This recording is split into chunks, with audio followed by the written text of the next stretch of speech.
ಚಿಕ್ಕೋಡಿ ತಾಲೂಕಿನ ನವಲಿಹಾಳ ಗ್ರಾಮದ ಈ ಮನೆಗೆ ಮಹಾತ್ಮ ಗಾಂಧೀಜಿಯವರು ಬಂದು ಹೋಗಿದ್ದೇಕೆ? ಈ ಬಾವಿಯ ನಿರ್ಮಾಣದ ಹಿಂದೆ ಇರುವ ಕಥೆ ಏನು? ನಮಸ್ಕಾರ ಕರ್ನಾಟಕ.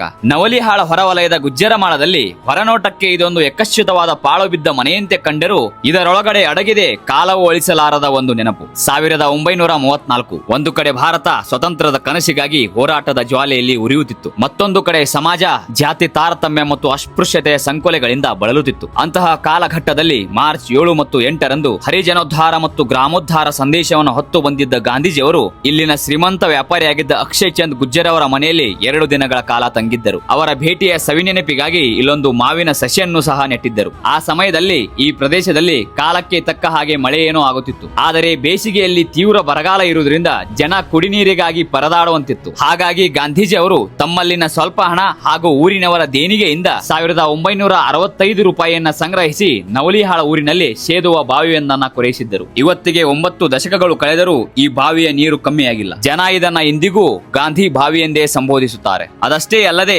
ಬಡವರ ಬದುಕಿಗೆ ಆರೋಗ್ಯದ ಬೆಳಕಾಗಬೇಕೆಂಬ ಮಹೋದ್ದೇಶದಿಂದ ಗಾಂಧೀಜಿ ಹಾಗೂ ಕೊಲ್ಲಾಪುರದ ರಾಜಾರಾಮ ಮಹಾರಾಜರು ಸೇರಿ ಇಲ್ಲಿನ ಮನೆಯೊಂದರಲ್ಲಿ ಮಿಷನ್ ಆಸ್ಪತ್ರೆಯನ್ನ ಶುರು ಮಾಡಿದ್ದರು. ಕಾಲಾಂತರದಲ್ಲಿ ಅದು ಮಿರಜ್ಗೆ ಸ್ಥಳಾಂತರಗೊಂಡಿತ್ತು. ಆ ಮನೆಯನ್ನು ಸಹ ನೀವಿಂದಿಗೂ ಕಾಣಬಹುದು. ಸ್ಥಳೀಯರು ಅದನ್ನ ದವಾಖಾನಿ ಮನೆ ಎಂದು ಕರೆಯುತ್ತಾರೆ. ಆದರೆ ದುರಾದೃಷ್ಟಕರವಾದ ಸಂಗತಿ ಏನು ಅಂದ್ರೆ, ಒಮ್ಮೆ ಮಹಾತ್ಮ ಗಾಂಧೀಜಿಯವರಿಗೆ ಆಶ್ರಯ ನೀಡಿದ ಈ ಮನೆ ಇಂದು ತನ್ನ ಅಸ್ತಿತ್ವಕ್ಕೆ ಆಶ್ರಯವನ್ನ ಹುಡುಕುತ್ತಿದೆ. ಗೋಡೆಗೊರಗಿರುವ ಗಾಂಧೀಜಿಯವರ ಛಾಯಾಚಿತ್ರ ಇತಿಹಾಸವನ್ನ ನಾವು ಕೇವಲ ಪುಸ್ತಕಗಳಲ್ಲಿ ಮಾತ್ರ ಉಳಿಸಬೇಕೆ ಎಂದು ಕೇಳುವಂತಿದೆ. ಕಾಲದ ಧೂಳಿನಲ್ಲಿ ಮರೆಯಾಗುತ್ತಿರುವ ಈ ಮನೆಯ ವೈಭವ ಮತ್ತೆ ಮರುಕಳಿಸಬೇಕಿದೆ. ಮನೆಯ ಮಾಲೀಕರಾದ ರೇಖಾ ಮೆಹ್ತಾ ಅವರು ತಮಗೆ ಸೂಕ್ತ ಪರಿಹಾರವನ್ನ ನೀಡಿದರೆ ಈ ಜಾಗವನ್ನ ಸರ್ಕಾರಕ್ಕೆ ಒಪ್ಪಿಸಲು ನಾವು ಸಿದ್ಧರಿದ್ದೇವೆ ಎಂಬ ಆಶಾಭಾವವನ್ನು ವ್ಯಕ್ತಪಡಿಸಿದ್ದಾರೆ. ಹಾಗಾಗಿ ಸರ್ಕಾರ ಈ ಮನೆಯ ಜೀರ್ಣೋದ್ಧಾರದತ್ತ ತುಸು ಗಮನ ಹರಿಸಬೇಕಿದೆ. ಈ ವಿಡಿಯೋ ಏನಾರ ಚಲೋ ಅನ್ಸಿದ್ರ ಹೋಗು ಮುಂದ ಒಂದು ಫಾಲೋ ಬಟನ್ ಹೊಡೆದೋಗ್ರಿ. ನಿಮ್ಮ ಒಂದು ಫಾಲೋದಿಂದ ನಮಗ ಆನಿಬಲ ಸಿಕ್ಕಂಗಾಗ್ತೈತಿ. ಮತ್ತ ನಮ್ಮ ಪಯಣ.com ವತಿಯಿಂದ ಆಗಸ್ಟ್ 2ನೇ ತಾರೀಕಿಗೆ ಒಂದು ದೂದ್ ಸಾಗರಕ ಮತ್ತೊಂದು ಜೋಗ್ ಜಲಪಾತ ಮತ್ತು ಮಾಗೋಡು ಫಾಲ್ಸಿಗೆ ಟ್ರಿಪ್ ಕರ್ಕೊಂಡು ಹೊಂಟಿವಿ. ಬರುವ ಆಸಕ್ತಿ ಇದ್ದವರು ಹೆಚ್ಚಿನ ಮಾಹಿತಿ ಸಲುವಾಗಿ ಇಲ್ಲಿ ಕೊಟ್ಟಿರುವಂತ ನಂಬರ್ಗೆ ಕಾಲ್ ಮಾಡ್ರಿ.